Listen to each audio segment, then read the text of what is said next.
సాక్షి TV ప్రసారాలను నిలిపివేయడం చట్టరీత్యా నేరం.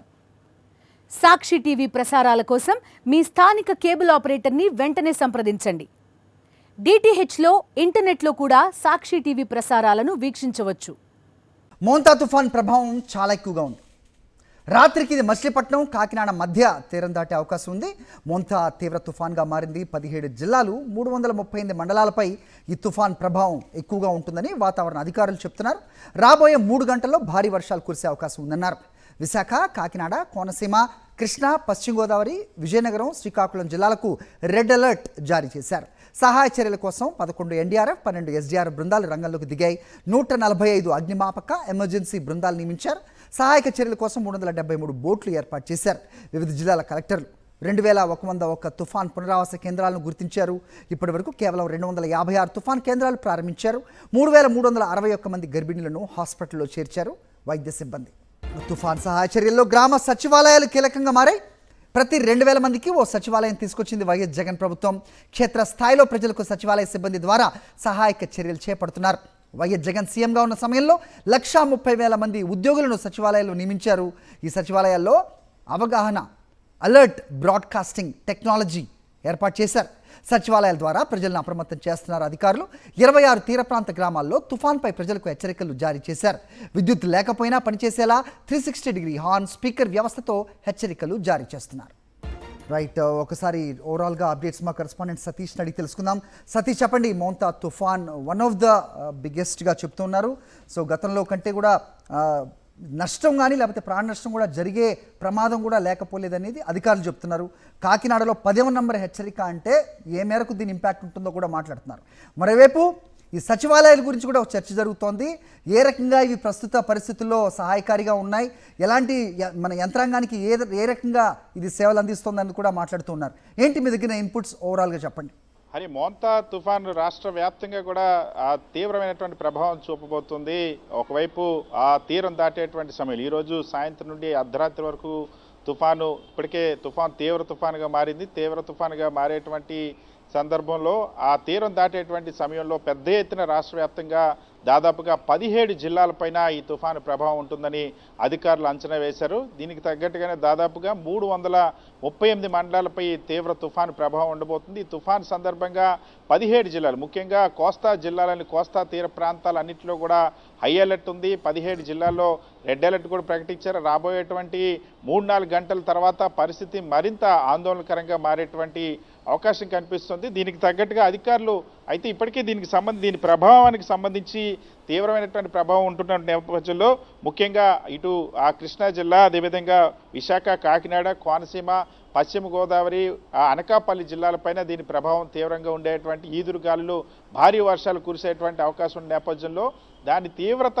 చాలా తీవ్రంగా ఉండబోతుంది. ఎందుకంటే ఈదురుగాలులు పెద్ద ఎత్తున వేస్తున్నటువంటి పరిస్థితి, ఇప్పటికే సముద్ర తీర ప్రాంతాల్లో సముద్రం అల్లకల్లోలంగా అలజడి నెలకొన్నటువంటి పరిస్థితి కనుక సో దీనిలో సహాయ చర్యల కోసం ఇప్పటికీ అధికారులు 11 ఎన్డీఆర్ఎఫ్ బృందాలను, 12 ఎస్డీఆర్ఎఫ్ బృందాలను నియమించారు.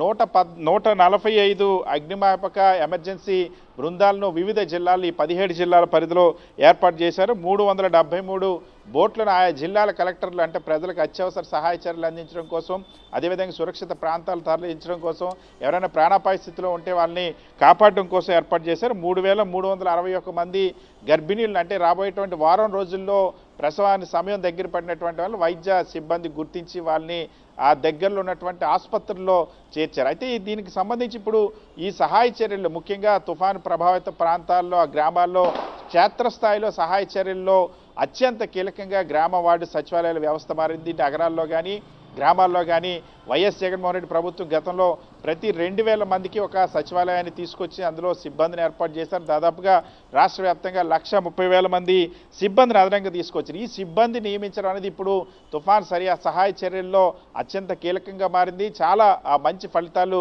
ఈ సచివాలయాల ద్వారా వస్తున్నాయి.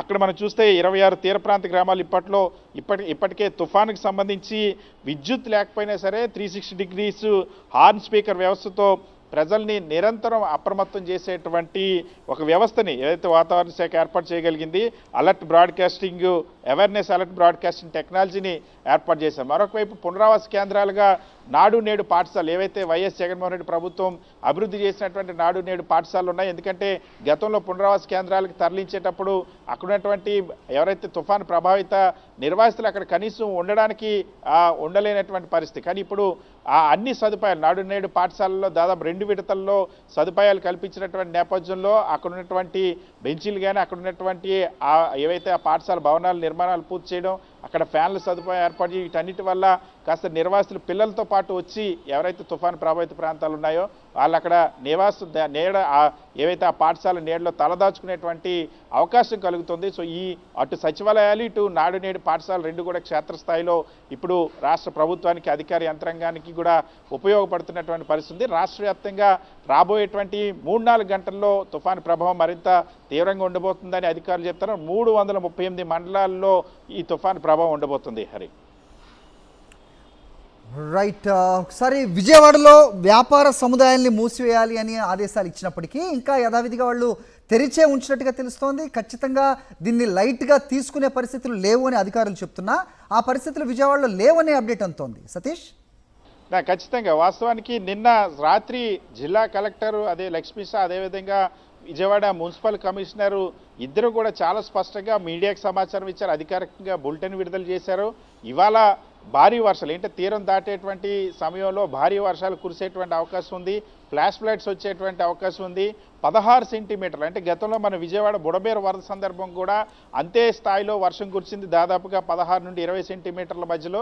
ఇప్పుడు కూడా అదే స్థాయిలో వర్షం కురిసేటువంటి అవకాశం ఉందని సమాచారం రావడంతో షాపులు ఏవి తెరవడానికి వీళ్ళు ఇప్పటికీ 3 రోజుల పాటు ప్రభుత్వ పాఠశాలలను ప్రైవేట్ పాఠశాలలు అన్నింటినీ కూడా క్లోజ్ చేశారు. షాపులు తెరవద్దు, వాణిజ్య సముదాయాలు ఏవి కూడా తెరవద్దని చెప్పినప్పటికీ కూడా వ్యాపారులకు ప్రజల ప్రాణాల కంటే కూడా తమ లాభాపేక్ష ముఖ్యమనుకోరు. ముఖ్యంగా రాష్ట్ర ప్రభుత్వంలో ఆ మాటను కనీసం మద్యం సిండికేట్ లెక్క చేయనటువంటి పరిస్థితి. విజయవాడ నగరంలో మద్యం షాపులు బార్లన్నీ కూడా బార్లా తెరిచి అక్కడ వర్షాలు తుఫాను వీటన్నిటిని కూడా లెక్క చేయని అధికారులు ఇచ్చినటువంటి ఆ డైరెక్షన్స్ని కూడా లెక్క చేయనటువంటి పరిస్థితి. సో ఉదయం 10-11 గంటల వరకు మాత్రమే అధికారులు మాట్లాడారు, తర్వాత యథాతథంగా షాపులు నిర్వహిస్తున్న పరిస్థితి. పొరపాటున ఫ్లాష్ ఫ్లడ్ భారీ వర్షం వస్తే ఏదైనా నష్టం వస్తే ఎవరు బాధ్యత వహిస్తారని స్థానికులంతా కూడా తీవ్రంగా మండిపడుతున్న పరిస్థితి కూడా ఉంది. హరి రైట్, మరోవైపు 16 సెంటీమీటర్ల మేర వర్షపాతం నమోదయ్యే అవకాశాలు కూడా ఉన్నాయని ఒక అప్డేట్ అందుతోంది. సతీష్, నిజంగా విజయవాడ నగరం కానీ చుట్టుపక్కల ప్రాంతాలు 16 సెంటీమీటర్ల వర్షపాతాన్ని తీసుకునే కెపాసిటీ సిటీకి ఉందా? అలాంటి పరిస్థితే ఉంటే కనుక సర్వం సమాయత్తం అయ్యారా అధికార యంత్రాంగం అంటే ఏం చెప్తారు? 16 సెంటీమీటర్లు వర్షం పడితే మాత్రం మనం ఖచ్చితంగా మరొకసారి బుడమేరు వరద పరిస్థితులే ఇక్కడ ప్రజలకు ఏర్పడేటువంటి పరిస్థితి ఉంటుంది. 16 సెంటీమీటర్ల వర్షం కానీ విజయవాడ నగరంలో పడితే ఖచ్చితంగా తీవ్రమైనటువంటి నష్టం జరుగుతుంది, తీవ్ర అంతరాయం ఏర్పడి తీవ్ర ఇబ్బందులు ఏర్పడితే. అయితే గతంలో ఉన్నటువంటి బుడమేరు సందర్భంగా వైఫల్యం చెందినటువంటి ప్రభుత్వం అధికారులు ఇప్పుడు ముందుగా వచ్చినటువంటి వాతావరణ శాఖ హెచ్చరికల నేపథ్యంలోనే అన్నిటికీ సెలవులు ప్రకటించడం, అదేవిధంగా దాని తర్వాత ఎటువంటి పైనుండి వరద ప్రభావం లేదు కాబట్టి ప్రస్తుతానికి దాన్ని నిర్వహించడానికి అవసరమైనటువంటి ఏర్పాట్లు అధికారులు అయితే చేశారు. సో 16 సెంటీమీటర్ల వర్షం అంటే వాస్తవానికి వాతావరణ శాఖ ఇచ్చినటువంటి ముందస్తు హెచ్చరిక ఇది. ప్రధానంగా ఏవైతే తుఫాను తీరం దాటేటువంటి సమయంలో ఈరోజు రాత్రికి సాయంత్రం 6 నుండి రాత్రి 12 గంటల మధ్యలో తీరం దాటేటువంటి సమయంలో ఎప్పుడైనా సరే తుఫాను తీరం దాటేటువంటి సమయంలో పెద్ద ఎత్తున భారీ వర్షాలు కురిసేటువంటి అవకాశం ఉంటుంది, గాలులు వీచేటువంటి అవకాశం ఉంటుంది. కాబట్టి ఆ సందర్భంలో కురిసేటువంటి అవకాశం ఉండేటువంటి పరిస్థితి. ప్రస్తుతానికైతే విజయవాడలో భారీ వర్షం లేదు, కానీ వర్షం 16 సెంటీమీటర్లు వర్షం కురిసేటువంటి అవకాశం ఉందన్నటువంటి సమాచారం అయితే వాతావరణ శాఖ ముందుగా అధికారులకు ఇచ్చింది. దానికి తగ్గట్టుగా దాని నిర్వహణ కోసం ఏర్పాట్లు చేసుకున్నారు. Hari right, Satish, thanks for the inputs.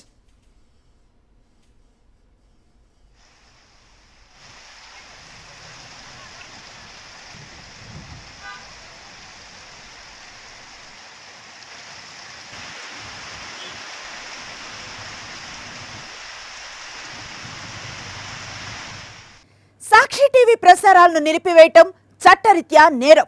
Sakshi TV ప్రసారాల కోసం మీ స్థానిక కేబుల్ ఆపరేటర్ను వెంటనే సంప్రదించండి.